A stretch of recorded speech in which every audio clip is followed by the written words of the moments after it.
Hello everyone, my name is Scott with the Maybe board, and I will be your shepherd through the Edge of Eternities and showing you how to do limited Edge of Eternities. Now you may be asking yourself, what is limited and why should I play it? Well, limited is what we call formats of a set that is completely enclosed in the set that only plays with that set's cards. So for Edge of Eternities, you're only playing with Edge of Eternities cards. And as to why you should play it, well, first and foremost, it's really fun. And also that I find it to be one of the best ways to test your card evaluation, your deck building, how well you can take a Magic the Gathering card and play it to its most effective state. So, in this video, we'll be going over draft and sealed in that order. So, what is draft and how do you play? Starting off, you're going to get 7 of your friends, and you're going to get 3 packs of Magic the Gathering cards together, and then you're going to open up one of them, and then you're going to look at all the cards from the pack, you're going to pick one and pass it to your left. Everyone else is going to do the same, and once that first pack has been completely exhausted, you open up the second one and you do the same thing to the right. And then once that one's done, you go back to the left, and then you make a 40 card deck out of all the cards that you got from the draft. So let's start off with the draft archetypes. First, we have second spell in white and blue. Cast your second spell in a turn and earn additional bonuses to overwhelm your opponent. Next, we have blue-black for artifact control. Assemble an artifact-based deck to grind out your opponent's resources turn by turn. Next, we have black and red for void. Use the void mechanic at the cost of creatures and artifacts, then trigger devastating events. We'll get into what void means. Next, we have red-green for landers and landfall. Use lander tokens and landfall to create mana advantage. Landers can help to trigger landfall more easily. We'll get into what landfall and landers are later. Next, we have green-white for +1/+1 counters. Boost your entire army with +1/+1 counters. Stack them up and watch the enemies fall. For white-black, we have go wide. Assemble the largest battlefield in the system and conquer your opponents with sheer numbers. Coming up next, we have blue-red for artifact aggro. Play cheap artifacts you've uncovered on your travels to quickly overpower the field with supreme synergies. For black-green, we have graveyard. Salvage long-forgotten ships and fallen warriors with a graveyard strategy that keeps you coming back. Then we have red-white for space stations. Station your spacecrafts by tapping creatures, then reap the rewards of your dedicated crew. We'll get into what spacecraft and the station mechanic is in a little while. Finally, we have green-blue for ramp. Explore Sothera's furthest regions and worlds by controlling the largest monsters and ships in the system. Now we'll get into the new mechanics of Edge of Eternities. First off, we have Spacecraft, which is a new artifact type to Edge of Eternities. And what they have this station mechanic, which means that you can tap another creature you control, put charge counters equal to its power on this spacecraft, and then whenever it passes the threshold at the bottom, it becomes a creature or has additional effects. For this Wormwall Sweeper, when it enters, you surveil 2, so you get that right away, just like a normal artifact. And then once you have 4 or more charge counters, it becomes a 2/2 creature with flying. Also important to note is that you can only station as a sorcery, so only during your turn. While we're still on the topic of station, we should bring up the new land type called a planet. And it works just like any other land. You tap it for mana. These ones all come in tapped. This is a mythic rare cycle, and most of them have a pretty powerful ability once you get past 12 plus charge counters on them, but you station them like you would a spacecraft. For this one, this is Avendo, Waking Haven, enters tapped, adds green, and then at 12 plus, you pay a green, tap it, add green for each creature you control, which is pretty powerful. We'll get into what my favorite mechanic from Edge of Eternities is, which is Warp. What Warp says is, it says that you may cast this card from your hand for its warp cost. Exile this creature at the beginning of the next end step, then you may cast it from exile on a later turn. So, for example, this is Nova Hellkite. For 5 mana, 3 and 2 reds, you get a flying haste dragon creature. With when this creature enters, it deals 1 damage to target creature and opponent controls, and has warp for 2 and a red. So you can pay 2 and a red to get this creature out right away. It has haste, so it can attack right away. This is not the case with every warp creature, but with this one you can warp it in, attack right away, and then it goes to exile, and then on a later turn you can cast it for its full mana cost and play it again. Let's talk about an interesting interaction between warp creatures and spacecraft, or anything with a station mechanic. So we have here the Bygone Colossus. It's 9 mana for an artifact creature robot giant, and it has just 1 line of text of warp for 3, and it's a 9/9. And you may look at this and go, well, what's the point of that? It goes away at the end of your turn. What's the point? Well, with something like this, since you can station any creature just by tapping it, and since that's part of the station activation cost is tapping another creature you control, it doesn't have to not have summoning sickness. You can tap the Bygone Colossus, add 9 charge counters to a spacecraft, and with something like the Pinnacle Kill Ship here, which enters, deals 10 damage to up to 1 target creature. And then at 7+ for the station, it's a flying 7/7. If you have this out on the battlefield and you warp in the Bygone Colossus, tap it, and then put 9 charge counters on the Pinnacle Kill Ship, making it a 7/7 creature immediately. So since the warp creature is there until the end of your turn, if you have something to station, don't forget, use your warp creature to station it, because it's not going to do anything else before the end of the turn. So we'll get into the mechanic that partners with warp, which is Void, another one of my favorite mechanics from the set. And what Void says is that if a non-land permanent left the battlefield this turn, or a spell was warped this turn, you get an additional effect. For example, this is Tragic Trajectory. For a single black, it's a sorcery. Target creature gets -2/-2 until end of turn, which is pretty good. But if you have Void happen, that creature gets -10/-10 until end of turn. And that happens when a non-land permanent leaves the battlefield, or if a spell was warped this turn. But let's look a little closer at the wording of that. It just says, if a non-land permanent left the battlefield this turn, or a spell was warped this turn. Doesn't say anything about it having to be your non-land permanent. So a card like this could activate Void for your other cards. By destroying one of their creatures, it goes to the graveyard, and then that was a non-land permanent that left the battlefield. So then Void is active for the rest. And something like this could be useful if, say, someone tries to sacrifice something at the end of your turn or during combat or something like that, and then you can cast a spell with Void.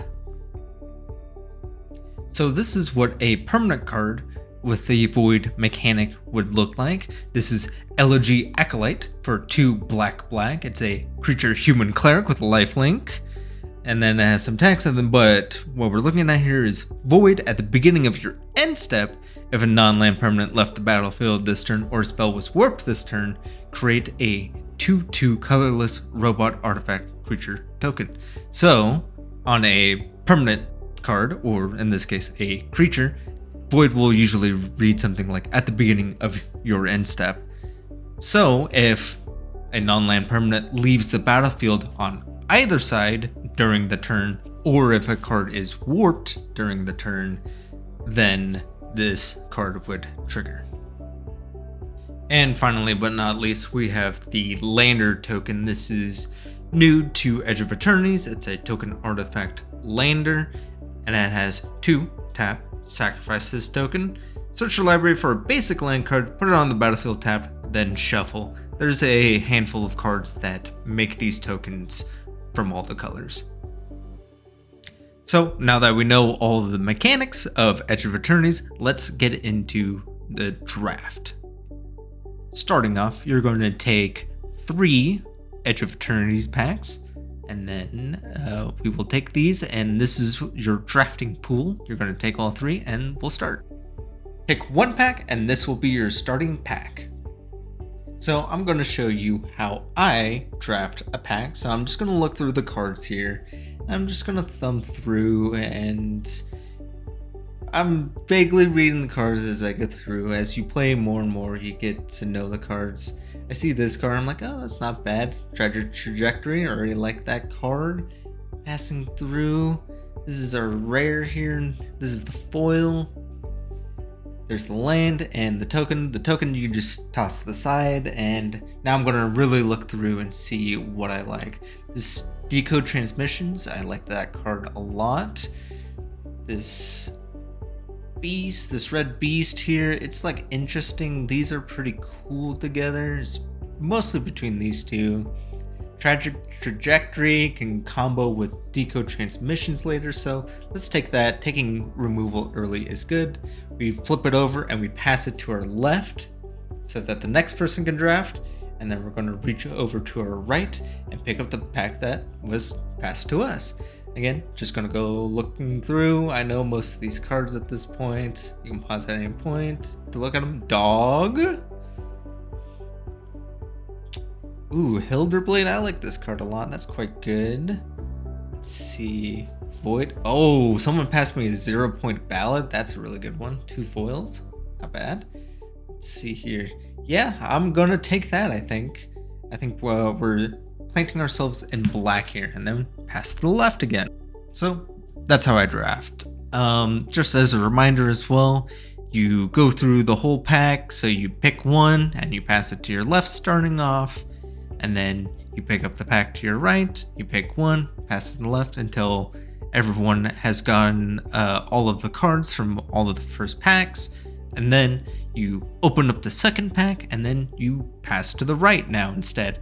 And this is so that, you know, if you're drafting like I was drafting black. If the person, you know, like 2 seats away from me to my left was also drafting black, it means that I'm not cutting them on black cards. I'm seeing them first. Now they get a chance to get some of the black cards and cut me on it a little bit, and maybe now I would go into my second color or something like that, but that is how I draft. So with that, let's get into Sealed. What is Sealed and how do you play? Well, Sealed is a limited format, just like Draft, but with this one, instead you just open a bunch of packs and you use what you open all at once. You're not passing packs around or anything like that and picking the best one from each pack for yourself. You're just getting 6 packs and you're making a deck with just those.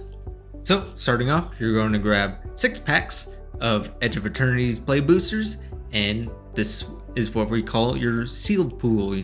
These are the 6 packs that you will open and use to make a deck.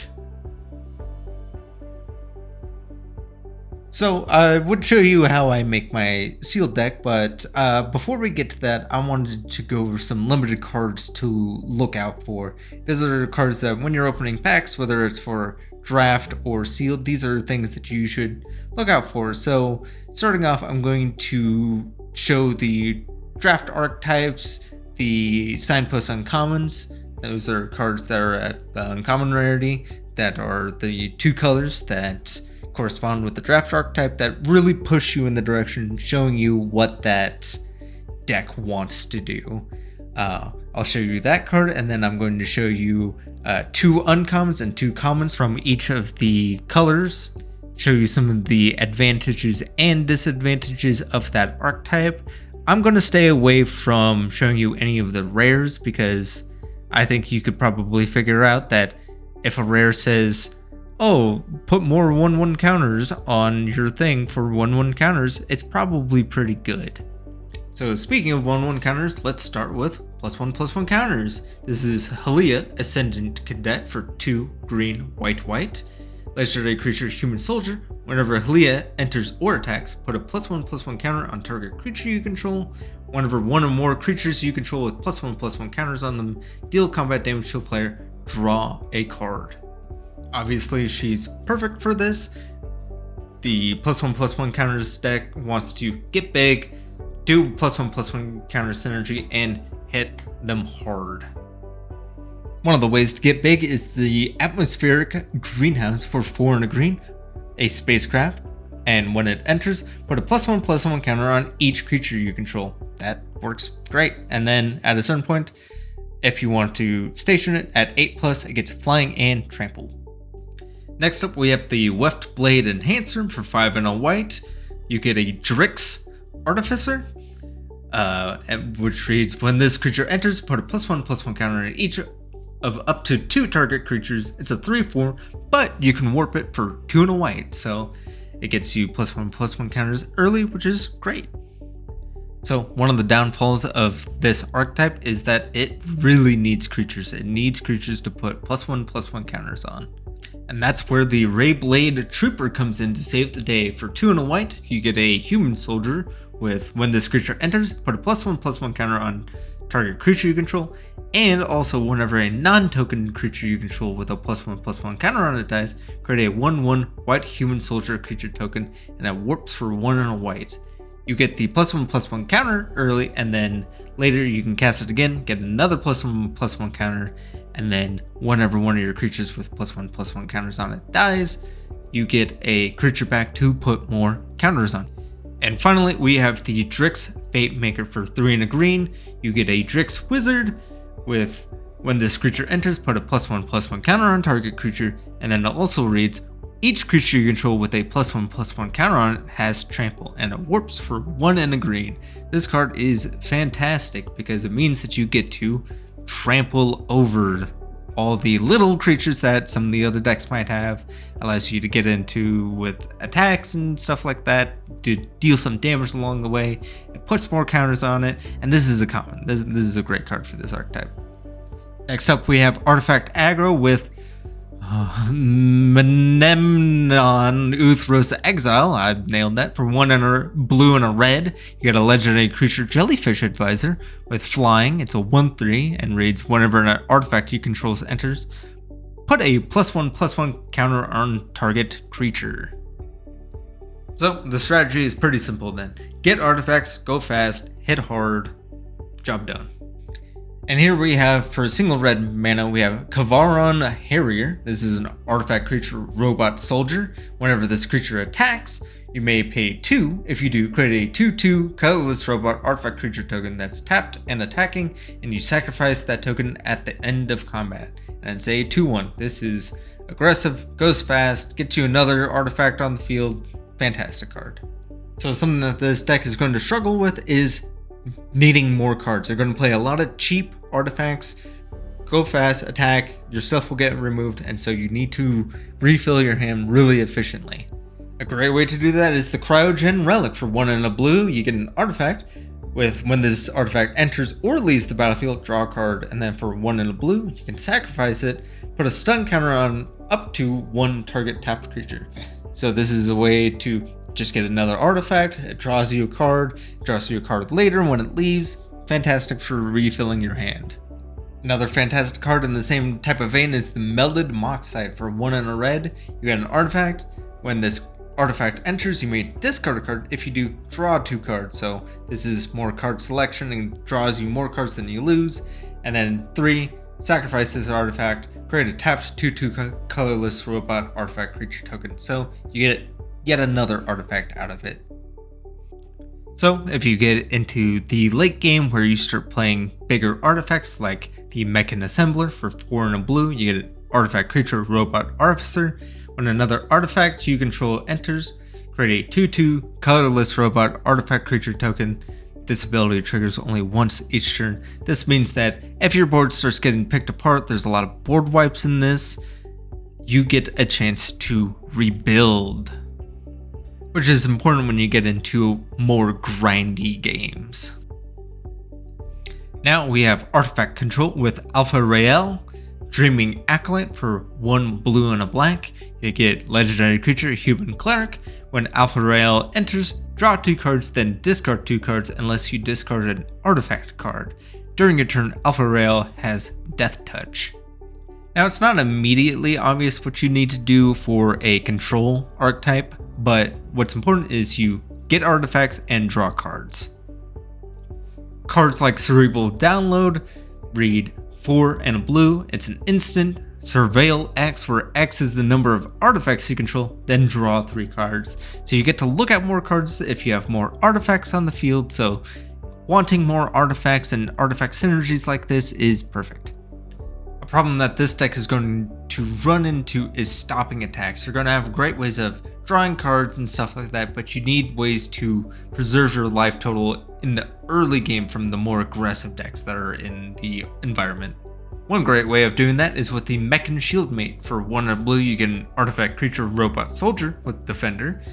That also says, as long as an artifact entered the battlefield under your control this turn, this creature can attack as though it didn't have Defender, and it's a 3/2. So this stops early aggression, and also later in the game can be a way for you to defeat your opponent. In the same type of vein, you have the Hull Carver. For a single black, you get an artifact creature with Robot Assassin with Death Touch. That's a 1/1. This is an artifact, it stops early attacks, sometimes it can get in for damage and stuff like that, so this is another great card. Once you successfully defend yourself from the more aggressive decks, now it's time to crack back with the Monoist Circuit Feeder. For 4 black, you get an artifact creature Nautilus with flying. It's a 4/4, and when this creature enters until end of turn, target creature you control gets +X/+O, and target creature an opponent controls gets -0/-X, where X is the number of artifacts you control. This is great for defeating their strongest blocker and making one of your guys really big and going in for the win. Next up, we have Sir Vondum the Lucent with Go Wide. He reads legendary creature Human Knight, Death Touch, and Lifelink. Whenever Sir Vondum enters or attacks, other creatures you control get +1/+O and gain Death Touch until end of turn. So the Go Wide strategy obviously wants to get a ton of guys. Just get guys, get a ton of guys, put them down, and attack. Go around the blockers. Doesn't matter if a few of them die. For example, Honored Knight Captain, 1 and a white. For a creature Human Advisor Knight, it's a 1/1, and when it enters, it makes another 1/1 white human soldier creature token. This is just a way to get more guys on the field. It also has an activated ability of 4 white, sacrifice this creature, search your library for an equipment card, put it on the battlefield, then shuffle. It's not super relevant in the limited environment, but it's something. And a song so good they played it twice. Night Luminary, for 3 and a white, you get a Human Knight with, when it enters, create a 1/1 white human soldier creature token, except for this one has warp, so this one you can also cast at 2 mana. For just 1 on a white, you get a creature with another creature, so just more guys. Perfect. At a certain part of the game, you're just going to reach a point where there's no good attacks. You have a bunch of guys, but they also have a bunch of guys. It's going to be hard to attack and get any value out of it. You might eke out just like 2 or 3 damage, but you're going to lose most of your board as a result. So a way to make them pay for it is with the Caesarean Voidborn. For 2 and a black, you get a creature Vampire Soldier. When this creature or another creature or artifact you control dies, Target opponent loses 1 life and you gain 1 life, and it warps for a single black. This means that anytime that they block, even if it's a good block for them, they still lose some life for it. And you can also make your people into removal with Embrace Oblivion. For a single black, a sorcery, as an additional cost to cast this spell, sacrifice an artifact or creature, and it destroys target creature or spacecraft. So you'll happily trade one of your 1/1 tokens for their best creature. Easy. Coming up next is Graveyard with Siege Ship Brood Tender for black and green. Get a creature, Insect Citizen. When this creature enters, mill 3 cards, and then 3 black and a green. Sacrifice this creature, return target creature or spacecraft card from your graveyard to the battlefield. Activate only as a sorcery. So I'll be honest, the plan is simple. Simply fill the graveyard and then bring stuff back out. And I'll also be honest too that this archetype isn't very well supported in this draft environment. There's not a ton of cards that bring back creatures from the graveyard, and there's not a ton of cards that even put cards in your own graveyard. So I broke my rule and I'm showing 3 uncommons because these are the best cards that I could find, and only 1 common. Starting off with one of the uncommons, we have the Fell Grav Ship for 2 and a black. You have an artifact spacecraft, and when the spacecraft enters, mill 3 cards, then return a creature or spacecraft card from your graveyard to your hand. Fills the graveyard, gives you the card that you need, and then later it turns into a flying lifelinker for 8 charge counters. Then we have Thawbringer for 2 and a green. You get a creature, Insect Scout. This is the common. When this creature enters or dies, you surveil 1, and it's a 4/2. Cards like this look like kind of whatever, but in a lot of the recent limited environments, creatures like this are always really great. Now it's time to bring them back. We have Pull Through the Weft for 3 green sorcery. Return up to 2 target non-land permanent cards from your graveyard to your hand. Then return up to 2 target land cards from your graveyard to the battlefield tab. This is a great way to pull out the cards that you've been looking through, that you've been milling away, put them back into your hand so you can cast them, and then also ramps you to be able to cast the big ones. Then the only real reanimation card in the set, you have Scrounge for Eternity for 2 and a black. As an additional cost to cast this spell, sacrifice an artifact or creature. Return target creature or spacecraft card with mana value 5 or less from your graveyard to the battlefield, then create a lander token. So you get back your big guy, you get a lantern so that you can ramp, but there is a little bit of a, you can only get mana value 5 or less. Now we have Landfall with Tanook, Memorial Ensign for 1 red and a green, legendary creature Kavu Pilot. As Landfall, whenever a land you control enters, Tanook deals 1 damage to each opponent. If this is the second time this ability has resolved this turn, draw a card. So there are only 2 things that our friend Tanook here and this archetype knows, and it's land drops and aggression. Speaking of aggression, we have the Remnant Elemental for 1 and a red. It's an 0/4 reach creature, but reads Landfall. Whenever a land you control enters, this creature gets +2/+0 until end of turn. So if you hit multiple lands in a turn, which this archetype wants to do, you get really powerful creature really fast. In that same vein, we have the Ice Cave Crasher for 3 and a green. You get a creature beast with trample. It's a 4/4. As landfall, when a land you control enters, this creature gets +1/+0 until end of turn. Same type of deal. So something important to not do with this deck is you can't miss a land drop. It's very important that you hit all your lands, get your landfall triggers and stuff like that, but that can be kind of hard to do. That is, unless you have the Cav Land Seeker for 3 and a red. You get a Kavu Soldier 4/3 with Menace. When this creature enters, create a lander token at the beginning of the next end step. On your next turn, sacrifice that token. So this gets you a lander, which allows you to get more lands on your turn. You can play a land, crack the lander token, get another land, do double landfall triggers, and that's how you continue forward. And you continue forward with more aggression. The Glacier Godmoth for 5 green, creature Leviathan, 6/6 with trample. When this creature enters, create a lander token and landfall. Whenever a land you control enters, creatures you control get +1/+1 and gain vigilance and haste till end of turn. This card is crazy good. You get the lander so that you can do double lands, or if you don't have land in your hand, you can activate this. You get the land, you give all your creatures +1/+1. This card killed me many times in MTG Arena. Next we have Ramp with Biomechan Engineer for green and blue. When this creature enters, create a lander token, and for 8, draw 2 cards and create a 2/2 colorless robot artifact creature token. The plan is obvious. Ramp, go big. So you want to get a lot of lands onto the battlefield. You want to be able to activate this ability on this Biomechan Engineer. Drawing cards, making tokens is very powerful, and it also allows you to play huge creatures. Creatures like the Mouth of the Storm for 6 and a blue. You get a creature elemental 6/6 of flying and ward 2. When this creature enters, creatures your opponents control get -3/-0 until your next turn. This is a great way of ramping into something that can win you the game later. And then we also have the Harmonious Growth Strider for 3 green, also has ward 2. This creature's power and toughness are each equal to the number of lands you control, so this directly gets buffed by how many lands you have.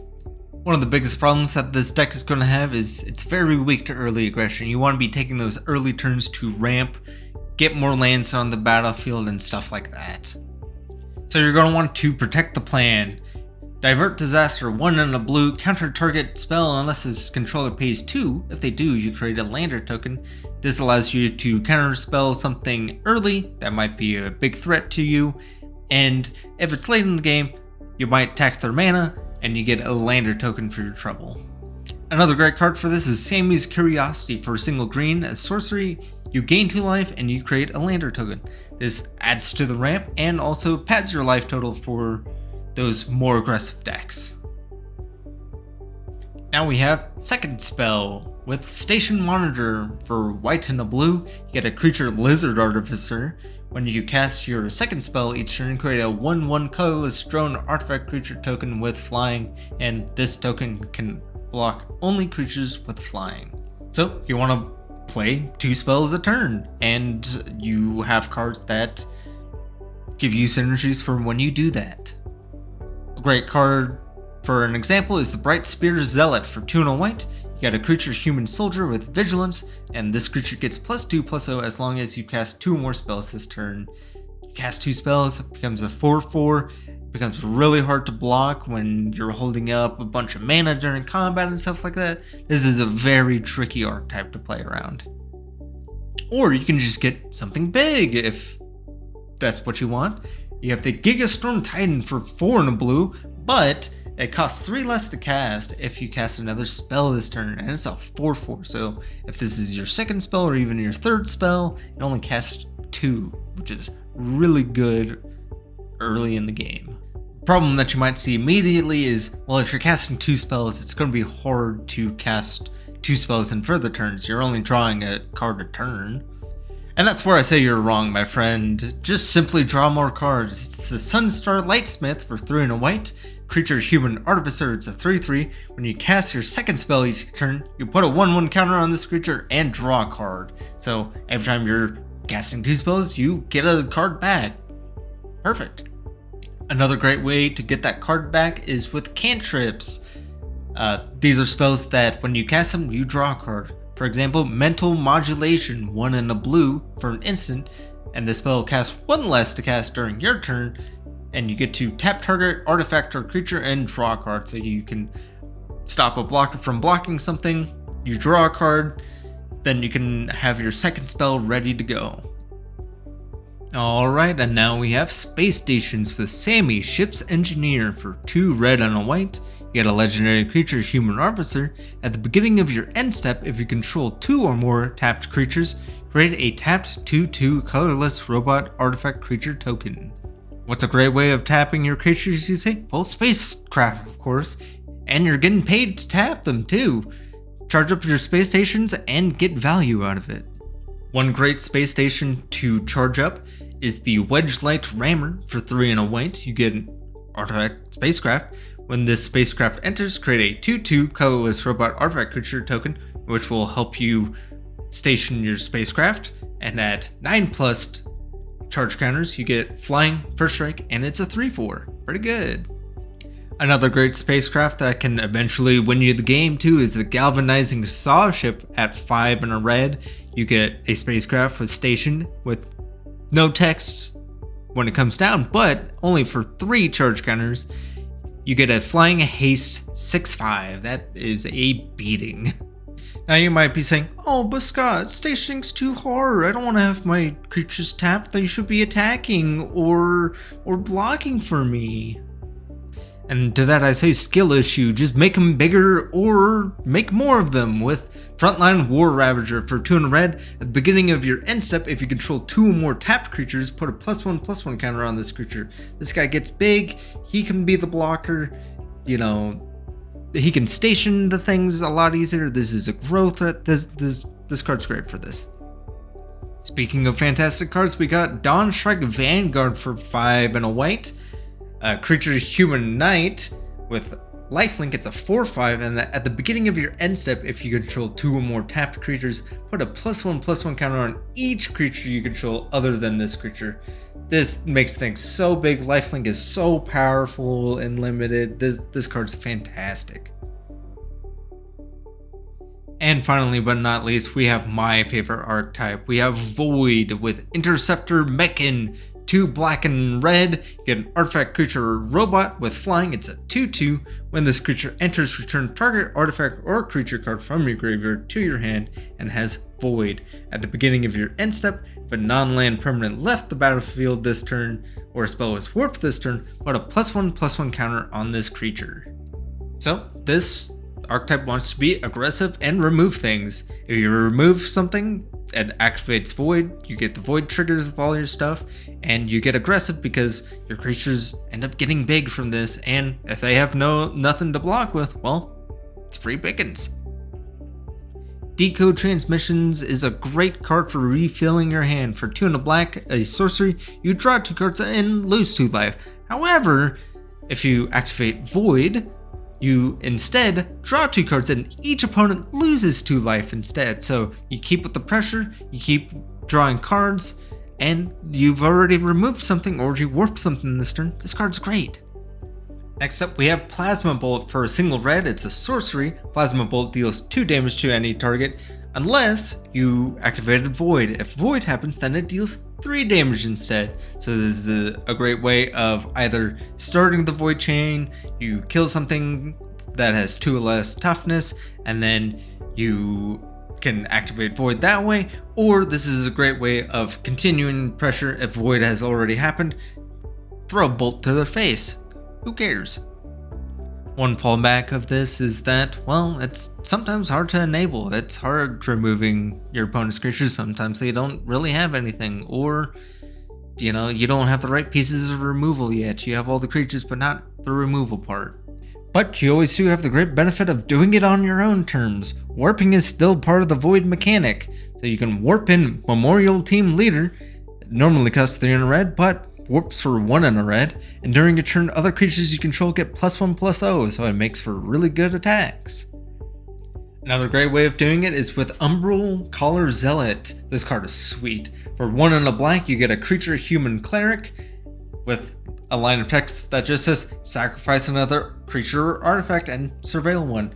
A free sack outlet is so powerful. It means that you can activate Void whenever you want. It does cost you a creature or an artifact, but that's something that you're willing to pay for this type of effect. So that was all of the draft archetypes and 5 of the best cards to go into those archetypes. Next, I will show you how I do my sealed pools. So this is how I do my sealed pools.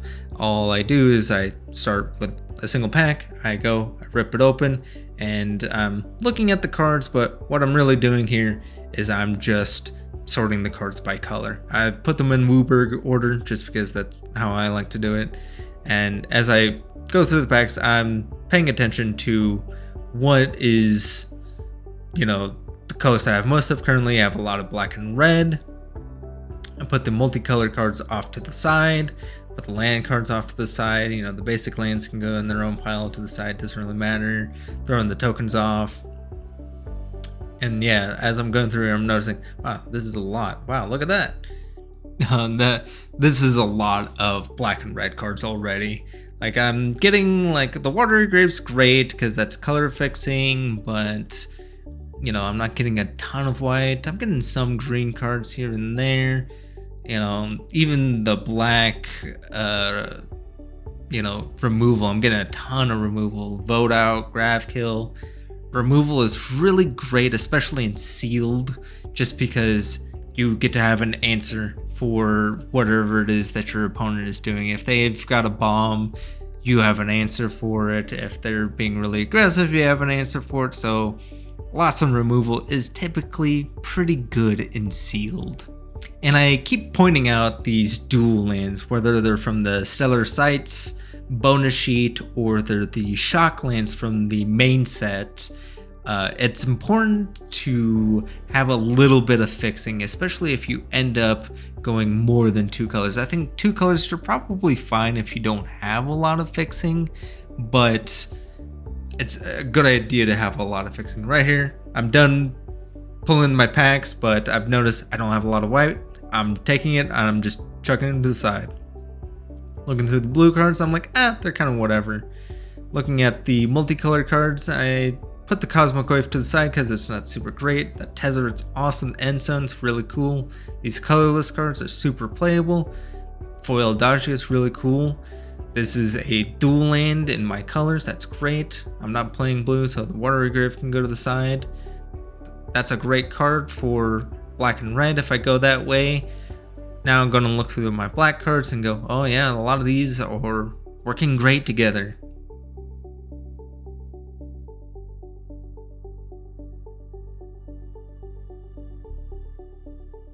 Now it's time to look at the red cards. Yeah, I got some pretty good red cards in here. I like a lot of these. I know the video is probably a little too fast for you to see them, but just kind of showing you my decision-making process here. Just kind of reading through the cards, figuring out what they do. A lot of void stuff. Getting into black, red, void, my favorite one. It's probably pretty great for me. Looking through the green, there's some good green cards in here, but ultimately, I don't think I'm going for that. So I'm going black and red. Looking at the fixing and stuff like that, yeah, it's probably fine. Then I start putting cards into piles. On the far left there, I have cards that I will absolutely play. In the middle are ones that I'm like, I could play, I could not play. So I'm kind of taking out cards that I'm like, these are great. Kind of looking through them, yep. Really reading these cards, getting to know that I understand them. So yeah, I'm doing it again. I'm bringing it down further and further into like, okay, this is super playable, this is not so much. The pile on the left here is cards that I will absolutely play. The middle one, I'm still deciding on. I haven't figured it out yet. And yeah, I can already tell that a lot of these cards are fantastic. I'm keeping a lot of these. That far right pile that I just started, this is the pile that I'm like, probably not. I'm deciding whether or not these colorless cards are good. The Endzone's fantastic. I'm really torn on this Tezzeret. I don't know if I'll play it because I don't have a ton of things for it. And I go through, the pile again, and then I'm counting the cards as I go. Typically, you want to be running about 23 cards for your deck and then 17 lands. I have been known to cheap out and only go 16 lands, but that's because I tend to do more aggressive decks in limited. So I'm still deciding here, going through, being like, all right, do I really want to play this Tezzeret? It's really cool, but like, I don't know, is it worth it? Can't really tell. It's very cool, such a neat card. I'll decide ultimately, no, never mind. And I go through, count the cards, You go, oh, well, I can add a few cards back in. Let's look through the cards again. Well, these ones I'm absolutely playing, and now I'm starting to put it into a curve. I'm laying out all the cards in mana value order to see what my curve's like. Yeah, it's pretty great. I have a bunch of, cards in the middle, a lot of early game, and now I've decided, you know what, yeah, I'm playing the desert, why not? And then the 17th card there being the Wormwall Sweeper, a great filler card, and now I'm going through here and I count all the pips, figure out, if I'm more red or black heavy. I believe I'm more black heavy. I have 10 red pips that I count there, and then I count all the black ones. I have 13 black pips, so I'm gonna end up playing more mountains than swamps. I decide on 7 and 9. So I just wanted to go through some of my final thoughts on Edge of Eternities and the set as a whole, and I gotta say, I loved this set. This set was so cool. This was one of the first sets that I've ever read the story for. If you haven't read the story, I highly recommend it. And I just think that the limited environment's really cool. I think warp is a great mechanic. I think the themage of, the whole set is fantastic. So I would say absolutely go out there, play the set, read the story, all that. WotC's been doing a lot of Universes Beyond and stuff like that, and I like a lot of those, don't get me wrong, but it feels great to be in a set like this. It just feels so Magic the Gathering. And with that brings us to the end of the video. I thank you all so much for watching, and have a great rest of your day.